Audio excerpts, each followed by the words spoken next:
Evening, everyone. Happy to welcome you to our third episode of everUP Talks Jeet Ke Falsafay. everUP is the growth of its clients.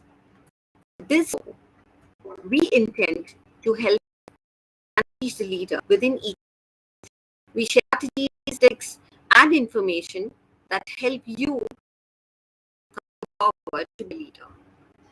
Many times, leaders limit themselves within boundaries, and these are more illusions that stick to your minds.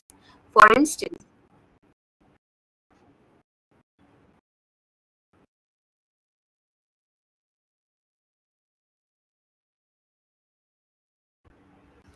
okay, I'm sorry for that. Many times, leaders limit their within boundaries, and these are more illusions that basically stick to their minds. So, for instance, being agile can grow by leaps and bounds because it brings new experiments within our ambit. But we fear that such changes are tied to a lot of disruption and we restrict our path. Personal and professional commitments, everyday schedules, we start focusing on work that brings only 20% of results, basically the routine work. But if you agree to walk the uncomfortable zone, you explore the majorly 80% of growth lying on it. Our today's guest is such a personality who does not limit himself to any boundaries, be it distance, people, culture developments, different domains. He has proven to be a pioneer in every field that goes. He's an eminent scientist and a profound academician. He's the director of IIM India. He has served Khalid University, Saudi Arabia, in various capacities. He holds his doctorate in security from the United Kingdom. He carries two majors in computer applications and the addition with specialization in marketing and finance. He's an Oracle certified professional from Oracle Corporation, USA. He's an expert in the field of data security and human strategic intelligence. 8 international universities across the globe have nominated an executive member of their respective international advisory boards. He's also a visiting professor at University of France, Italy, Turkey, UAE, and Germany. He is an executive member of editorial boards of several reputed journals. He also served as IT and business consultant to several Fortune 500 companies, including Amazon, and is frequently sought for expert opinion by European Union business establishments. He's traveled to across the globe to attend conferences in which many of them he has also been a best researcher or best speaker. He has also served as investigator for SDR and Commission Government. There is so much to this list.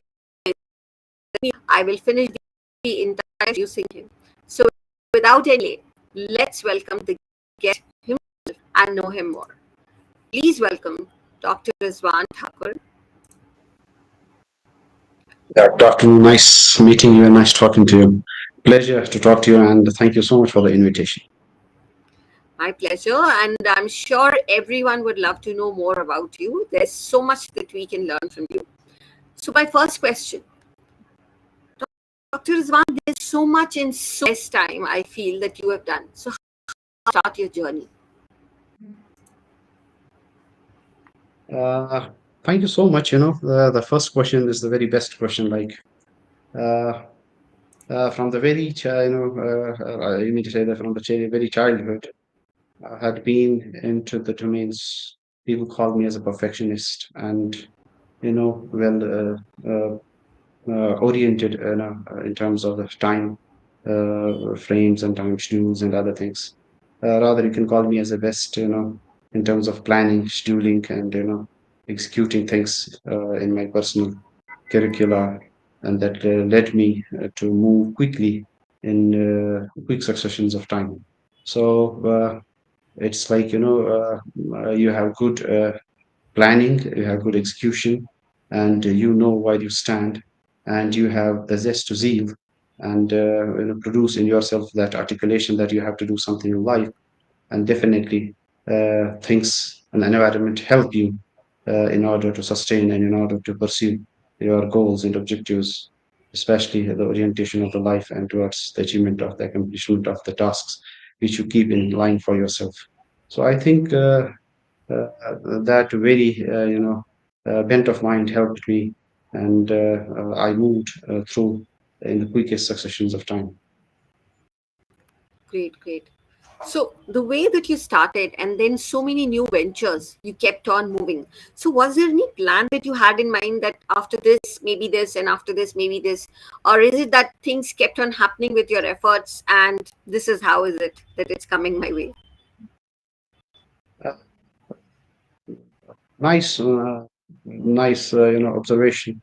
Uh, The fact is, from the very inception, I completed my schooling in convent school, and then, immediately after that, I opted for the graduation in science, and immediately I joined the MBA course. Then immediately I didn't lose a year or any or something like that. And immediately I had this notion in mind that I can go to Germany for my further studies. I need to learn German language, so I did a 1 year German language course.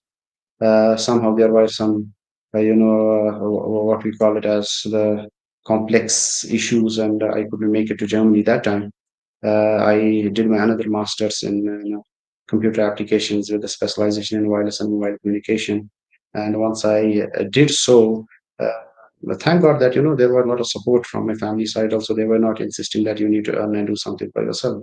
Family orientation was very strong, and parents were very much interested in that. You should pursue further studies, and this guy can do something in the future.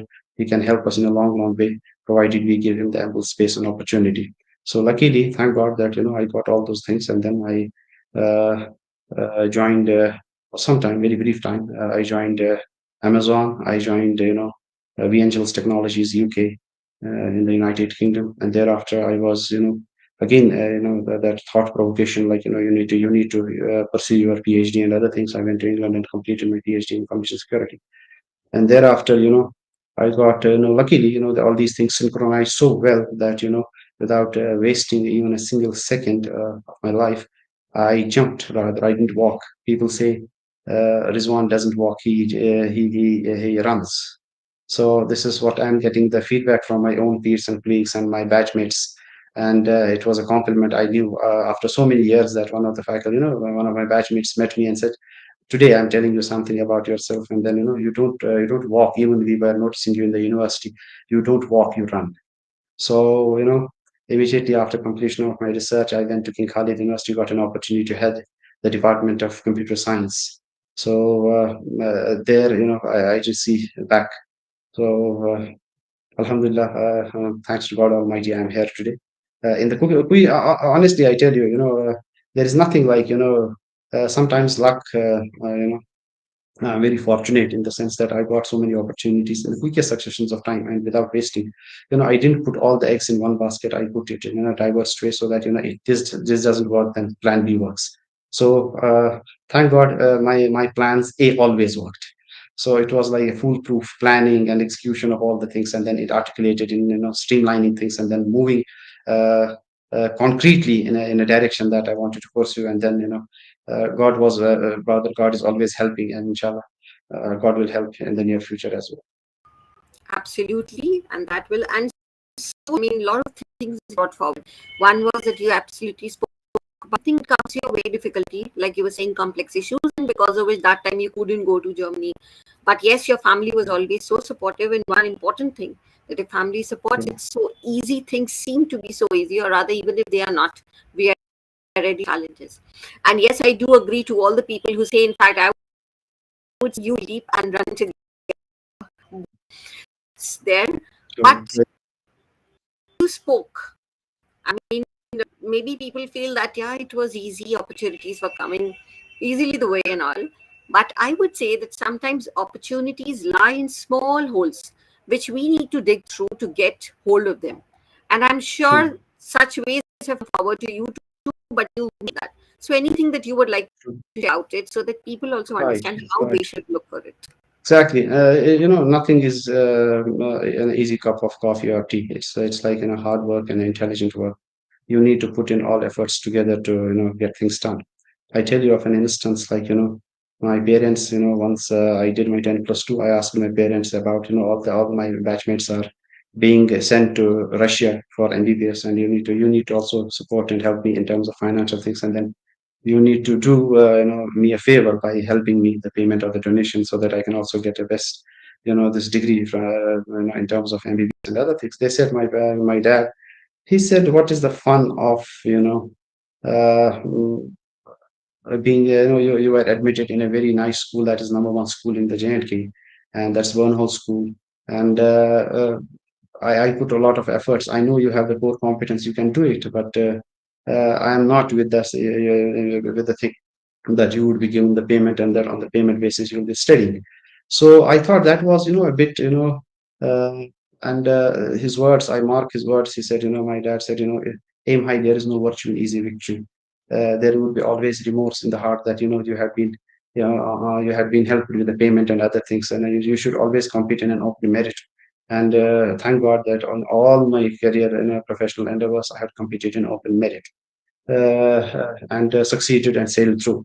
So this is one part of this thing. Another part is like you need to be consistent. You need to be believing in the factor that there is an entity which we call God, and that entity is helping the people, those who are keeping the best intentions, and the hard work pays. It's not that the things are being underestimated by the God Almighty. He knows how much push, how much hard work, how much intelligent work, how much constructs of his thought process are in tune for and synchronized for a particular the way, the aspirations of something. So definitely that entity helps. Most probably, nothing comes so easy, but one has to work intelligently, and one must be keeping everybody you know uh, I mean to say, like, they must be informed about the informed decisions which I took, so that, there is no hesitation in speaking and communicating bluntly that if this happens and I'll be good doing this thing. So, straightforward communication, good intentions, and, that the hard work which I put in and the efforts. So these all are a mix of so many things that worked for me. And it helped me in a long, long way. And such things are helping me right now also. Absolutely. And I agree to that. And in fact, you brought out something really important, that a lot of times people hesitate in communicating, that maybe I need help, maybe I want someone, but we keep on thinking that it should be. So that is one important thing out. And second important thing you Pleasure. gave out was really important about parent, that if we give ease to kids, probably they do not become that what they can. So Right, basically, he right. did the Very best thing that he could for you. And absolutely, I true, agree very to that. true. I am with you So, on that. Yeah. since you shared so many things about that, you went ahead and then this way and that way. So, would love to know that out of your so many experiences, any three of the enriching experience in terms of you for you, and why do you feel that that was enriching? Yeah, I tell you, first experiences, I got a tough love. I was from the childhood, I got you need to do it at any cost. That is you are shown a direction, and then you are being helped to pursue that direction is number one. Number two is like from the very beginning, I got an environment where I can contribute in terms of my adroitness and best of my capabilities and potential in whatsoever circumstances. So number two is like you feel yourself blessed by the way people perceive you. It's a two-way communication. It's a thing like how people perceive you, and how your orientations are respected, and how your things, how you motivate yourself to be a go-getter, to be a smarter day by day. And number three is like you are being blessed with the nicest of the teachers, nicest of colleagues, peers, batchmates, so that they help you to grow. And in a way, I tell you very, very, very at utmost honesty, that you sometimes learn from your own, doings. It's not necessarily you learn from environment. What your in thought processes. Sometimes you learn from your own, conscience, and the way you think about others, the way you put your perspectives into the other domains. Definitely, that gives you a breathing time to articulate more of the expectations from your own self, so that that expectations and the environment expectations are being synchronized so efficiently that you move across all channels of your working domains, so that makes you a prosperous person. So continuous certifications that you've been doing, and apart from that, working and collaborating, contributing, absolutely everything. So I would say this calls for acceptance. You must be a fabulous person with your time management skills. So can you share with us how a day in your life typically is? Are there any specific strategies that you follow to maintain such a busy schedule, but in spite of contribute everywhere you want? See, I tell you about a very nice question. I tell you about my normal stew, so that you can have the glimpse of what I'm built of. The first things first is like wake up early in the morning and offer prayers, come back and uh, do a bit of meditation. Again, you start with a bit of family oriented. You sit and you talk with family, and then you discuss plan, and then you are there, and then you need to catch up with the newspapers, and then you need to catch up with the social media connects. You need to catch up with the latest. What this is before going to the office, I mean to say. And then you need to chart out the schedule which we have previously schedule synchronized, and then then you go to the office, then you start working accordingly as per the plans and objectives and the aims of a day. And then it's like you put more efforts into the cross functionalities of perspectives and putting them all together on the table, and then discussing, taking all the faculty and other things on board in the decision making process, so that there remains no gap, no difference, no distinction, and no I mean to say no difference of opinion. I segregate them at the very inception of of any proposal which you need to take on. And then at the end of the day, you need to go back and go to the gym, and then you need to do a bit of workout, and then again you need to have your family, you need to have your friends, you need to take care of, and then at the late night, you start people say your day starts at 10 p.m. You need to study a lot, and then again you sleep somehow by 12:30 or 1 in the midnight.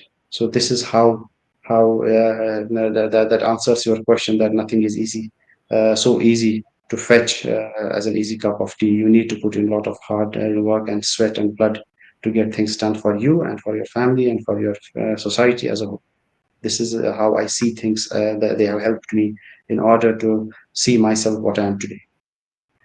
Absolutely. I really agree, and question such a good managing things. But along with the time management, I feel that to be able to do so much, health is also one of the priorities that has to be taken care of. So like you spoke about that you need to go and work out and take care, and then meditation also you spoke. So is there any other measure that you take forward for your health, so that you're able to maintain your health well and be able to participate in everything that you wish to go ahead with? Yeah, you need to. So the best cure is once you are with the family, and then you share the laughters, when you share the smiles, when you take on people, and when you try to be in their own domains, when you try to be a part of a cohesive force, and then you are being guided, you guide them in the vice versa, and you fetch people's ideas, you connect with the minds. You think about your neighbors, you think about their well-being, you think about your friends, you talk to them, and you be well connected, you be well informed, you be well guided, and all these factors play a very important and vital role in making out in you a robust system that sustains well, performs well, and rather in the contemporary times, I would like to say that competes well. But according to your schedule, do you feel that you sleep lesser than 6 hours? Yeah, I tell you honestly, two things I'm suffering from. I'm suffering from computer vision syndrome, and that I was diagnosed by an Egyptian doctor in Saudi Arabia. I had a lot of pain in my neck, and I went to a doctor. He said, "It seems you are suffering from computer vision syndrome because you sit on the, screen time is too high. You know, excuse me." He said, screen time is too high. You only sleep hardly, and you need to either choose your computer, laptop, PC, or your mobile phone, or you need to choose your health. I said, uh, I have no words to respond to your this thing. And sometimes even honestly, once you go deep into the research and excuse me, you find yourself in a catch two situation once a student is calling you, and then you are not in a position to you know make a balance with the thing that you need to give it to your own health. So at times, my family demands time from me, which I always, say my apologies are there. I'm not in a position to give you much of the time, though I give, but Yeah, excuse absolutely. me. Even I feel that probably a little bit on sleeping side if you could, Mhm. because health is a priority and everyone who's connected True, with and you then really wants waking up to. again in the morning like 4:30, 5:30. So it tells Right. upon my health at times, honestly. Yeah, that's true. And I visited so many doctors, and they are of the same opinion that you need to give less time to your own laptop. I said, well, I I'll give that to thought. feel But because myself have been so times I also do the same like you. But then as doctors say and as family wants say yes, we need to compromise something for helps, probably we need to go ahead. So this is something very true. really important to keep into it. Now, something I'm really, really looking forward to talk to you. I'm eager to know about your latest book about that potential appraisals. Although I have not been able to grab a copy and go through it entirely, but yes, I've gone through some of the pages that was available in Google and also read through the summary. And it's really interesting. I saw that right from the old ranking method to critical incident method, and then all modern methods like bars, assessment centers, 360 degrees, 720 degree of feedback, all about appraisals. So there's much that you've included and covered rather. First, what inspired Yeah, I tell you, with utmost honesty and with much gratitude to you for asking this question. I was a student of, it goes way back some 22 years. I was a student of MBA in Kashmir University, and we had a professor in HRM. Every student was given an assignment. I too was given an assignment, a mini assignment. So that assignment was potential appraisal, right? Those days. And I went to the library. I went to different, sections of the departmental library. I went to the central library. I went to different,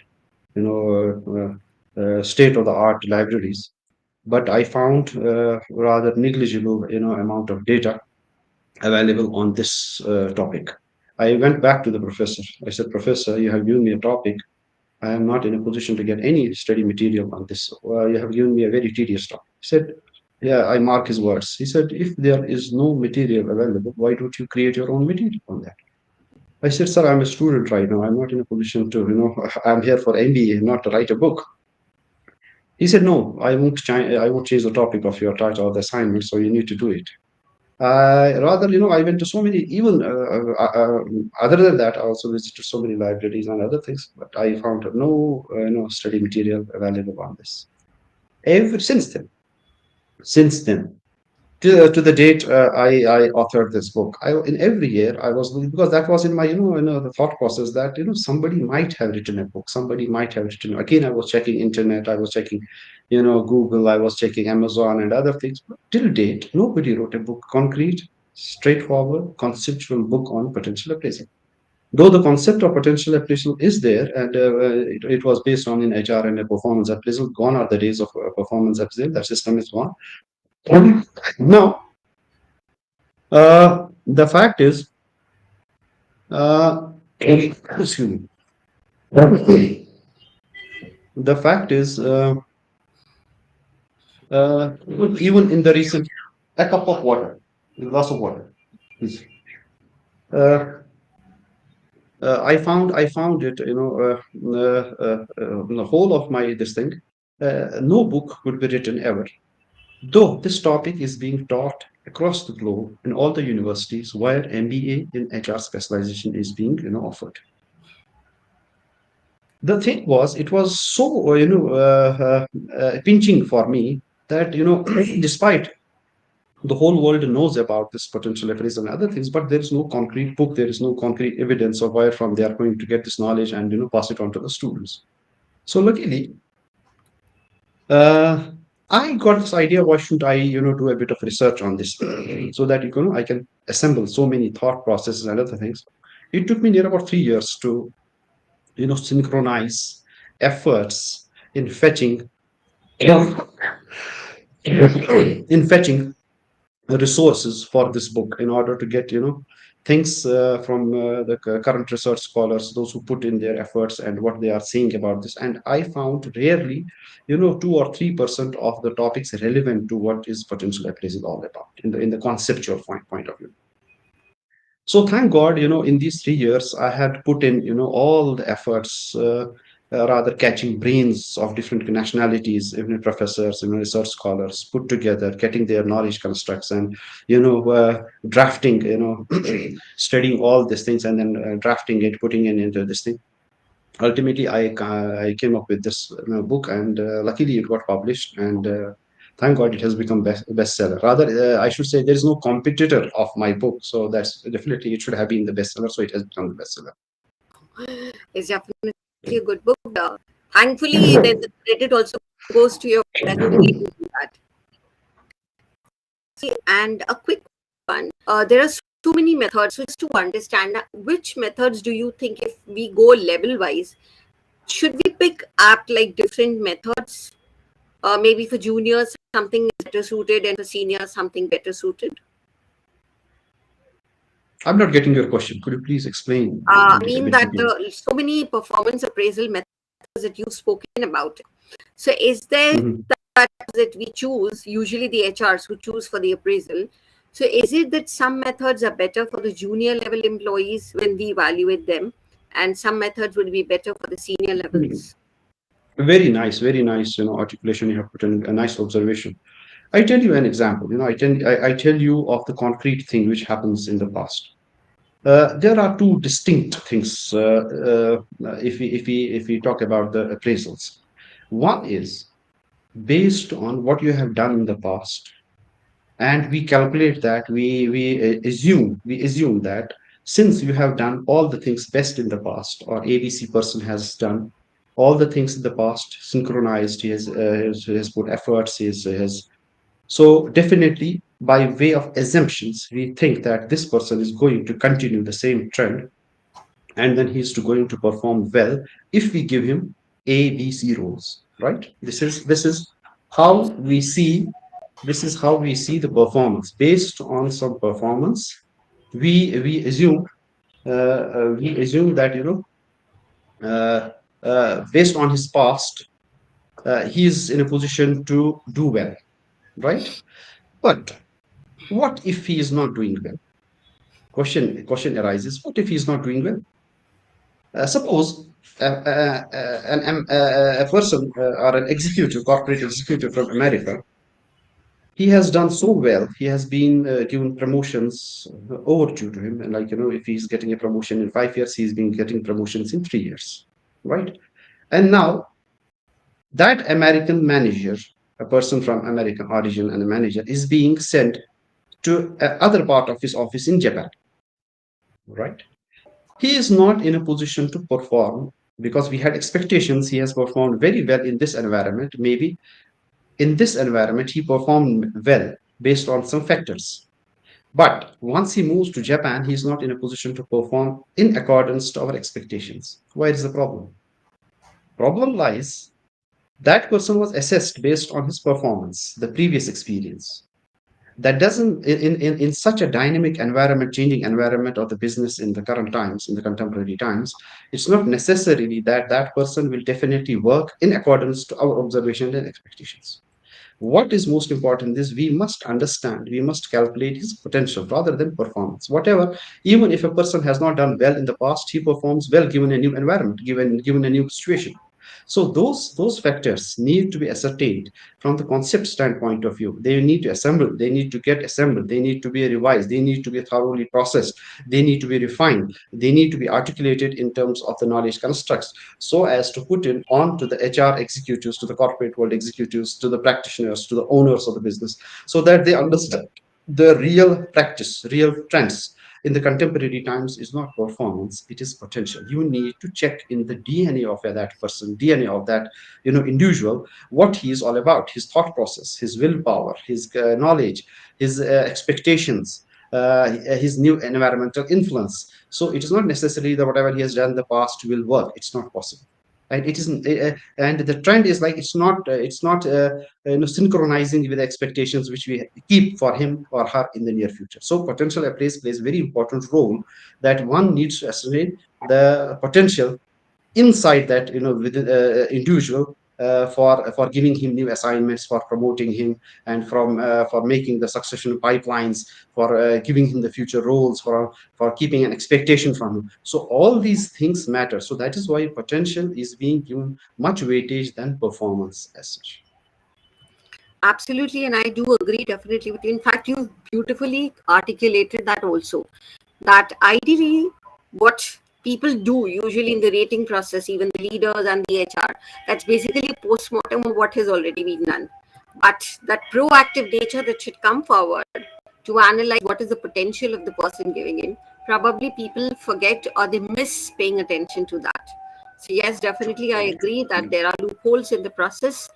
And true.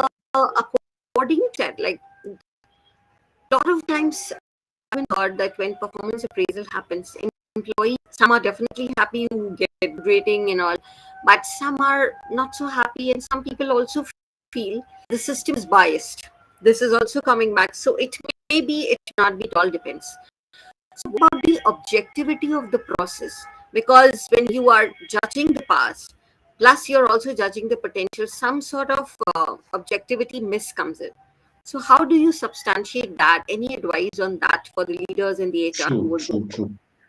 First things first is like, this age is the advent of technology. So, initially, previously, it was the rule of the thumb of the manager of the reporting. The person who was a person was reporting to, his mindset, his way of understanding a person. It was primarily intuition based. Rule of thumb worked, and his personal things were of much weightage. There was least transparency. The questions could not be asked; they could not be raised. Those drawbacks, this potential appraisal is, putting them to wins. Such drawbacks. Why? Because potential appraisal comes with 360-degree, orientation. Number one. Number two, the technology side is so developed now. There is no rule of thumb. Everything is being synchronized. Everything is being articulated. Everything is being documented. Everything is being, fully analyzed. There is artificial intelligence, is machine learning is there. You can even predict the human nature of a person.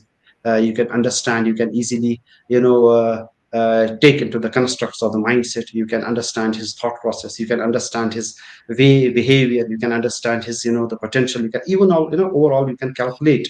It's so now there is no loophole as such, even though there are. It's not we are not putting it into the 100% accuracy as of now, but time will come when potential appraisal will take on based on the advent of technology side, and the advent of MI, AI, all these things will help. Rather, this appraisal is a human intervention less. We don't need a human intervention into the appraisal system. So a time would come when automatically, even we can put the video beam into the system, and they can predict whether this person deserves this appraisal or not, whether he wants to be put into the higher level. And we need to check the deficiencies of a person, keeping into the artificial intelligence and machine learning into consideration. So in a way, time is so ripe to take this potential appraisal into the systematics of technology, that there is less human intervention, and there is less bias, there is less prejudice, and people are happy with it. And the person who is doing it, rather, he's also happy. The person who is being done, is being undertaken in this potential appraisal, he's also happy. So there is a win-win solution, which was not available in the performance appraisal as such. Absolutely. And I've even seen that you've included a section in your book that integrates basically performance appraisal with succession planning also. So I feel that True. this is not only going to help, like, getting into that talent appreciation and even having better talent in the right place.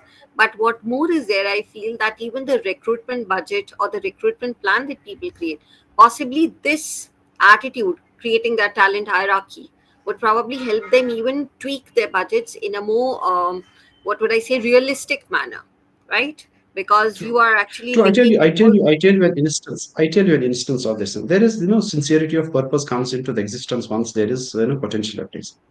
That sincerity of purpose was not there. Even if you put some efforts long before, and then you see that my boss is not so good, so you won't put your efforts. You see that my efforts are either waste this way or that way. So why should put my efforts? Because I'm not going to get any hike, right? So, but nowadays, the sincerity of purpose comes into existence when the system is transparent and foolproof. So you know that there is no bias, there are no bottlenecks, there is absolute transparency.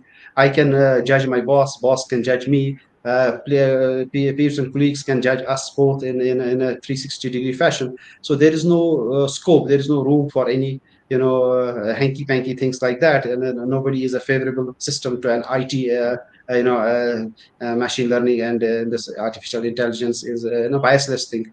So you will put your efforts, you will synchronize efforts. You know that there is no other way around. There is no track two, wherein you can help yourself.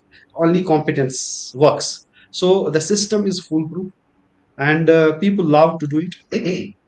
People are happy with it, and rather, I got so much of the feedback that this is the first book that talks about a human less intervention in terms of the appraisals. So many corners, they were happy with this book, honestly. Yeah, yeah, this is absolute. I mean, the way that you've put in everything together, because usually when the books come in, it's like maybe one method is being discussed in detail, or it's something like more focused on one strategy or something like that. But you brought in all the linkages together in your book. So that is so important. That makes the book even more useful for everyone, more impactful, because you get everything together one place. So your horizon also increases, the way you start thinking, the way you start Right, right, implementing. right, right. So that's so true. And in fact, you pointed out something really right. I also feel that a lot of times when people come forward and say bias system and all, that's because of the transparency lack also. So this 360-degree, and plus some leaders who tend to become like the god of people, they start thinking that my team is my basically whatever I want to do. So this 360-degree actually helps keeping both humane and on the same grounds and having the Yeah, transparency into the system. So absolutely, yes. absolutely. There's no doubt about it. Yeah, people are happy in taking this as the practical, workbook to be implemented in the corporate world. So they praise me every time I get letters, I get emails. It's full. My inbox is all full, and they are well taking this book, especially in the American subcontinent, Australian subcontinent. So they are. I'm receiving every day 20 to 40 emails per day. I'm receiving appreciations, and wonderful thing, wonderful efforts you have put in for this book. And some, even you won't believe, a person came from United States to meet me in person, and thanking for this book. And he came to my office one day. I'm sitting here, and then he's coming, and can I talk to Dr. Thakur? He said, yes, please come in. And then he said, I am here from United States, from California, just to say you thank you. They said you had come from that very place to just say thank you. You could have you could have offered me that thank you via WhatsApp or whatever. But no, such a great regards to the gentleman, you know.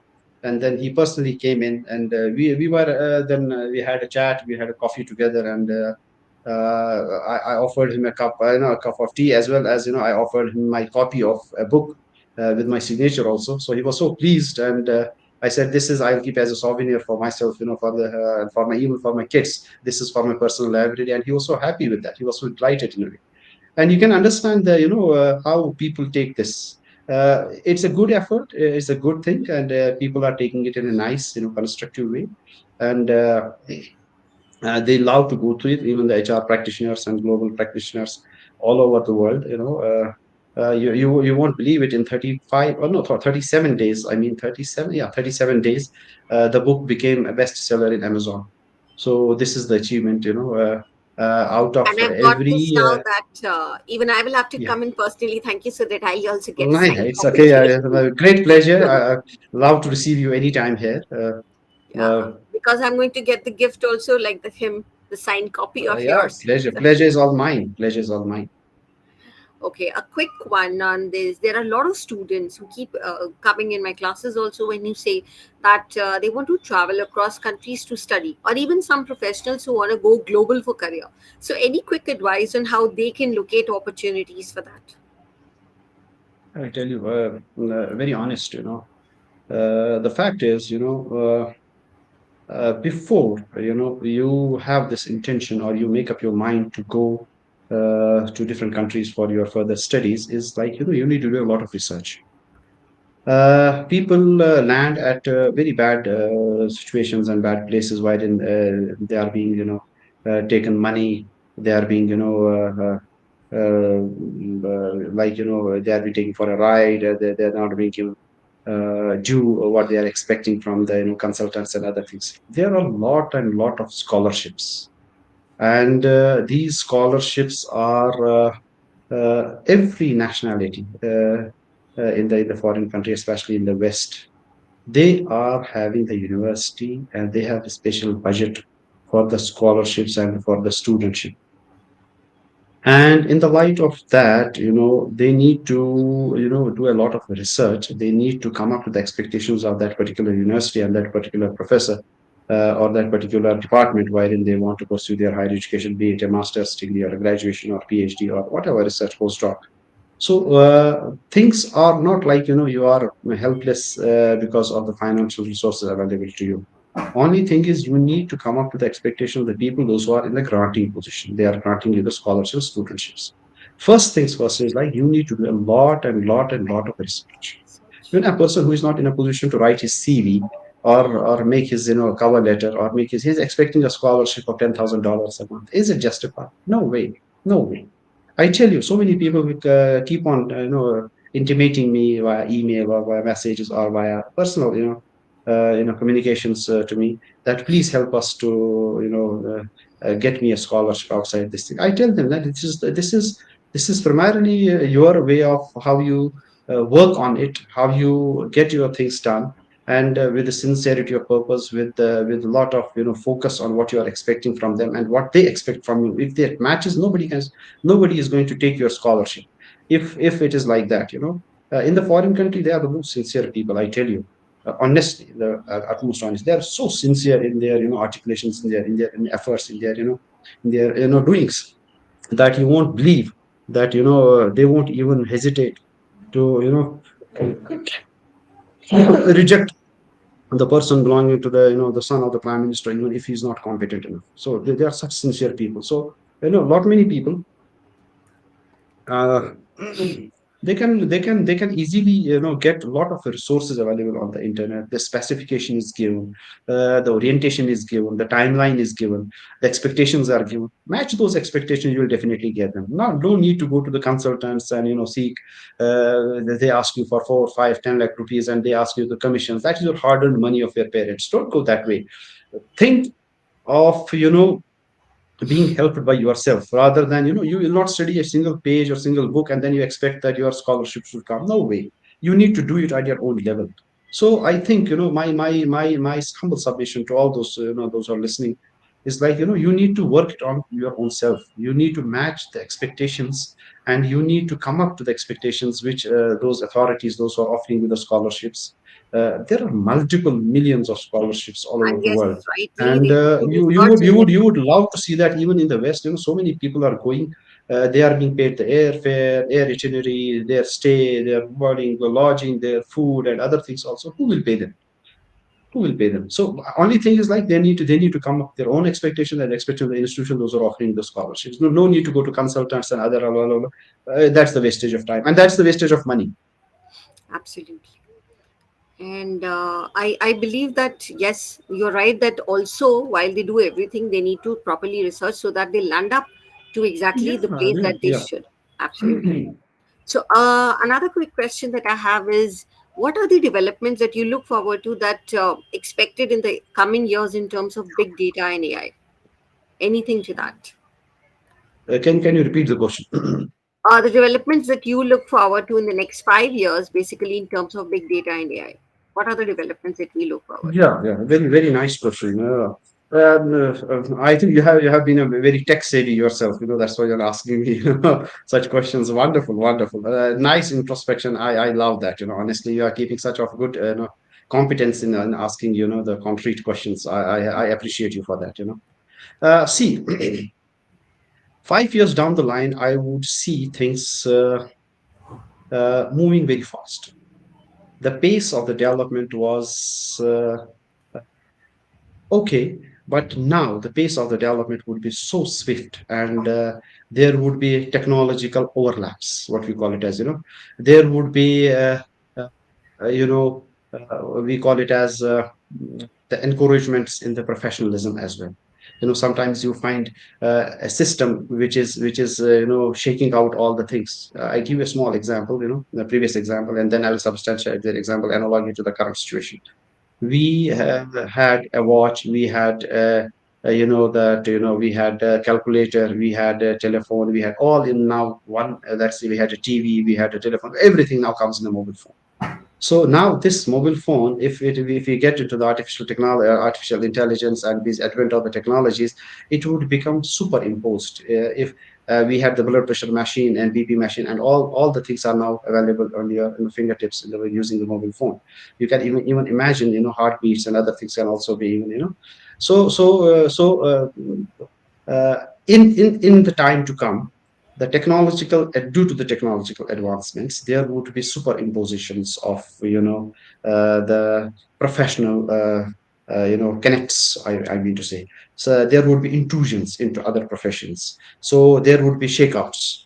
There would be time would move very fast, and this is the prediction even in the religious scriptures also. These are the ways wherein you could find yourself so competent and so equipped that you would find the thing I was doing in 1 month is now in 1 second. So that would see that time is moving so fast. It's time, the pace of accelerate. The time would accelerate. That was actually what was prescribed in the books. Anyways, now, what we need to do in order to be contemporary, in order to be see, you cannot challenge the advent of the technology. The technology is advent, and it would be moving at a very supersonic pace. What you need to do is, like, you need not to be a generalistic thing. What we used to have that into before 20-25 years, that you need to learn small chunks of everything, and then become master of none, jack of all trades and master of none. But now you must from the very inception, you must understand that this is the world of specialization and super specialization. Fine. Initially we had the doctors. They used to be doctors for everything. Fine. Now we have doctors, even with them MD and DM degrees, they are calling themselves a super specialist in a particular trade. They won't even prescribe you the medicine, even if it's a minor thing. Then, "No, this is not my specialization," even though he knows it. But he's focus oriented now. So as far as we put ourselves in the shoes after 5 years, we would be only competent enough if we keep pace with time, because time will move very fast, number one. If we put our efforts to chase technology, new technologies, learning quickly, and we need not to reinvent the wheel, so that it takes a lot of time, and then you cook, then till then the party is gone, and it will not happen that way. Only thing is we need to be contemporary. We need to be having that super specialization. We need to be not be generalistic. That is that those days are gone. We cannot keep a pace with the advent of the technology. If we are a generalist, then we cannot learn we need to learn all the things, and then we are, when once we are in a position to deliver things, we are we are not competent enough to deliver things. What happens, what is the difference between here, especially in Indian subcontinent, and the West, is, suppose we have the master's degree here, it's of 2 years, they have the master's degree of 1 year. See how much time they are synchronizing those degrees in 1 year. We are still having the master's degree for 2 years. Number one. Number two, in our master's degree here, as far as the UGC and other AICT things are concerned, there is little bit chunks of everything. They don't make you competent. They make you the handicapped for the 21st century. Okay, small things of everything, but once it comes to the delivery, you are not in a position to deliver a single one, right? In the West, they make you, suppose you are having a master's in what, not in computer science, they are having a master's in network. You know everything of network, you know everything of To database. focus You on. cannot be jack of all trades. So Hmm. they are in a way, they have adopted to the technology. We are yet to adopt to the technological advancements per se time. So that is, we need to focus on that. So otherwise, things would move and we will become obsolete if we think of the generalization. But we must think, take decisions for specializations and super specialization in all the fields, in all the professions. Agree, and totally you answered the other question also, because a lot of times nowadays I'm seeing people keep on writing that because of chat gpt we are losing jobs, etc. So I think it's high time that we need to start employing all these technologies and be better in terms of our quality and see what better we can basically produce. So instead of keeping on what we were doing, so utilize technology for that and get in better positions. So, absolutely. Now, since we've had so many serious questions, let's move to a quick, energetic round. We are closing to the session timing also. So, I would like to know some quick ones from you. So, this is more into a little bit fun oriented and a little bit to know you more. Please. So, describe yourself in 3 words. I'm positive minded, optimistic, and sincere. Okay, great. We often hear that introverts, people usually say introverts are more intelligent than extroverts. So, we would like to decide this today, right here. Are you an introvert or an extrovert? And whatever you are, we believe that is more intelligent. I am extrovert. I say I make less friends, but true friends and concrete friends. Okay, so I think that would be a little bit of introvert then, and No, probably not you're that an introvert, ambivert. because once you speak freely, once you speak, true at face, at times, it is counterproductive. But I wish to speak, things straightforward. Okay, great. 3 pillars of leadership according to you. You need to trust Almighty God and the destiny He has written for you. That's number one. Number two is, you need to love your own self. Number three is, uh, you need to be humble, and you need to be, keeping solace in the mindsets that makes you, very humble and close to people for the leadership And I qualities. totally agree to that. In fact, to all of you, if you know that the first time that I spoke to Dr. Thakur, I was like, he sounded so humble. So I was just thinking that a person who's reached at so much of levels at so many things, but the moment I did connect over phone and his voice, I mean, that was amazing. Thank you. So he's a perfect No, you are, example. it's out of your modesty, humbleness. I have great regards for you. Thank you so much. Your biggest challenge throughout anything specific? The challenge has been to, uh, uh, keeping everybody, contemporary and moving along with you is a challenge at times. Sometimes, you have the demanding situations from the family, you have the demanding situations from the profession, you have the demanding situations from your own self, you have the demanding situations of the society as well. So keeping all them all, fine Together. tuned, and then, uh, articulating them well, so that you move ahead and you keep them all happy, is a challenging task for me. Absolutely. Any hidden talent that you have and you've not shared earlier and maybe you would like to share? uh, I would rather, what to say, I'm an open book. There is nothing like hidden. Yes. And but Yeah, at you are times, extrovert, so definitely yes. yeah, people come up saying that, uh, it takes time to understand you, though you are correct, and God has made you far ahead of time in terms of, ahead of time. So what you But that say is gives, coming I think, true a in good due course. So aspect to you. your predictions come true. So maybe I have no no judgment on that, but people say that you are a good, you predict well, and that comes Probably in because due of the course of time. data That analysis power that you have. So maybe maybe. maybe maybe maybe true, maybe true. So absolutely, and this calls for one thing, that it's good you don't have hidden talent. So I would believe that actually you've explored all your talent. That's one of the biggest thing that a person can do.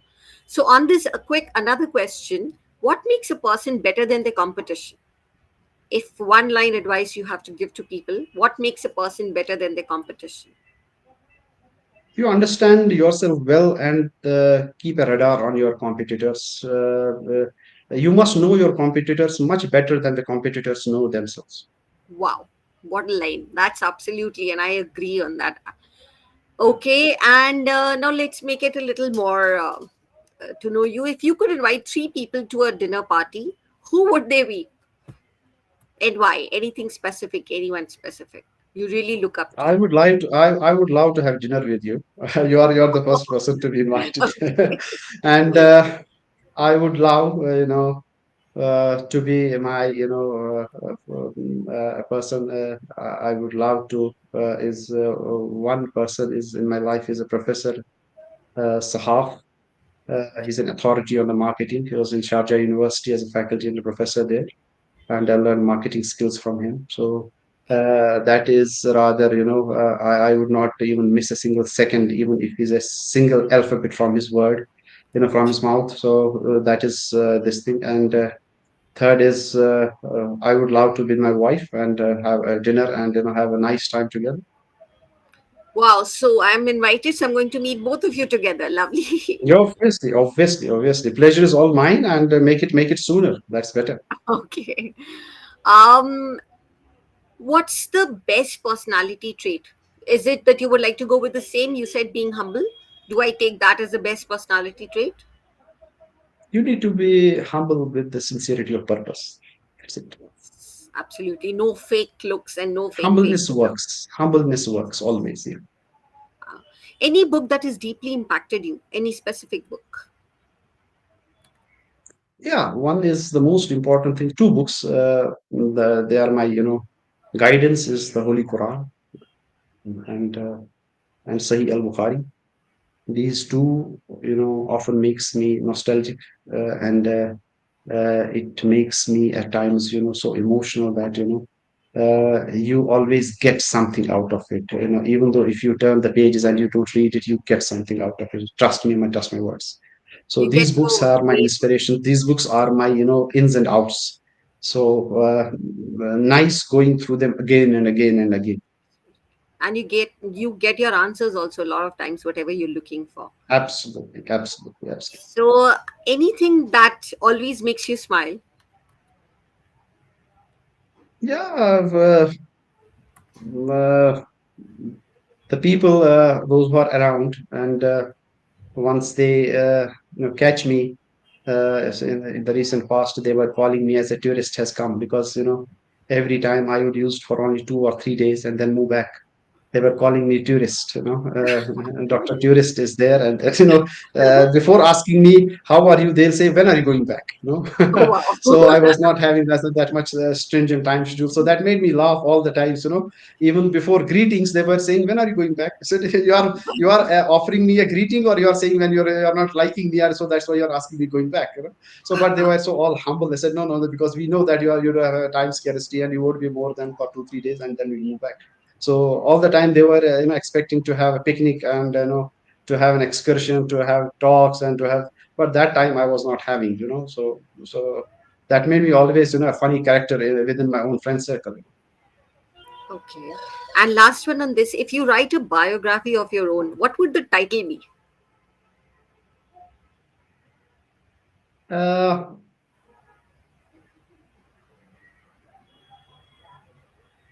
Since you're so versatile and so many things, I would love to know what would the title be, or something like what would it be?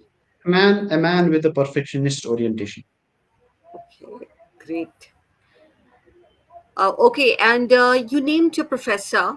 That's like your marketing professor you were talking about. So, is there any other person in your life who you feel you look up to as inspiration or very significant impact in your life?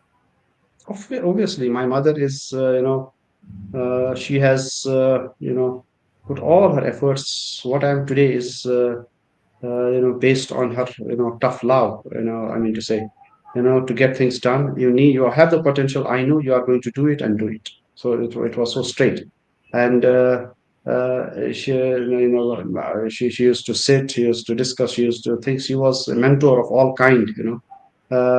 A time when there was an emotional outburst, she would come and give me a solace and give me a hug, and then she would keep with me for all or hours altogether, and then she would me I really wonder, despite being a homemaker, she had a vast experience, vast vision, vast thinking, and such a wonderful lady, and then having the good constructs of mind, and then putting all the efforts together to bring up a child who was too naughty in the inception and in childhood, and then making him a great professor. It's all God's, the best wishes upon us and our family. Absolutely. And I'm so glad that I did welcome you here, because what we get from the books, what we get from the internet, all about the people, but it's always the best to know the person when you connect with them. So I'm so happy to know you more and got to learn so I'm many I'm things. I'm too excited. I'm too honestly. I'm too. I have faced so many interviews, but today's interview was so lovely and so well articulated, and so with a lot of the gravity of the hearts. So that I talk to you in the capacity. I would rather appreciate you. I would rather seek God's blessings for you, and then so this talk show should be ever fabulous, and it should be well in the mindsets of the people, and it should get a lot of success because nice person is being taking charge of this thing. So Insha Feroz is a very lovely person at heart, and a very Thank nice you person, so very much. nice articulator as well. In fact, I mean, you have so much that I can listen to, so I wish I could have taken this, but definitely I thought that I'll have one more session in future with you so that we can know you much more, Pleasure because would be I'm all mine. overwhelmed with whatever we've heard through. Anything before we leave, anything specific, any message for the people who've been already attending and who will seek the recording because if they are not being able to come up, any specific messages? Yeah, my it makes me happy if I may be of some help to anyone in any concern in any domain. Please write to me. Search in the Google it down, Dr. R.A. Thakur, or you can directly write to me as pranamthakur@gmail.com.